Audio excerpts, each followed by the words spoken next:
Per la festa major de Molins de Rei, les bèsties de foc i elements de la cultura popular com els gegants, els matossers, les bastoneres i els grallers surten al carrer per fer gaudir a tothom de la festa.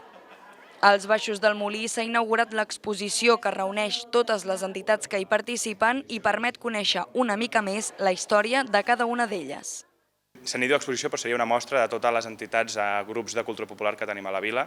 que en són bastants i no només són els gegants i el camell, sinó que també tenim els dimonis, les bastoneres, els matossers, els diables, en Xuscat.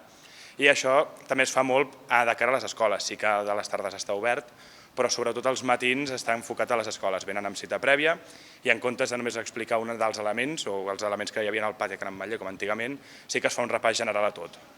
L'exposició ha pogut recuperar l'emplaçament habitual després que l'any passat estigués en obres i es fes al pati de Can Ametller. D'aquesta manera, les entitats tenen un espai més còmode per desplaçar-se als actes de la festa major.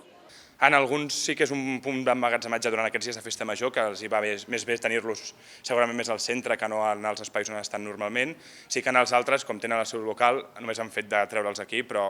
normalment sí que les entitats estan còmodes perquè al final tenen un espai una miqueta més en condicions en aquests dies de festa major que sí que fan molta més activitat que normalment.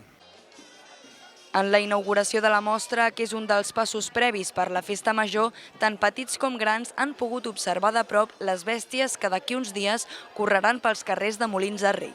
Això vol dir que entrem en festa major, això fa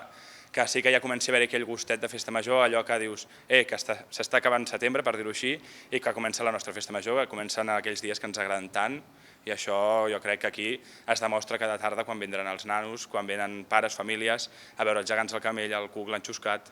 Totes les escoles de la vila passaran per l'exposició amb una visita guiada per tal que els més petits coneguin la cultura popular de Molins, on no només aprendran la seva història, sinó que escoltaran el paisatge sonor que ofereix la festa.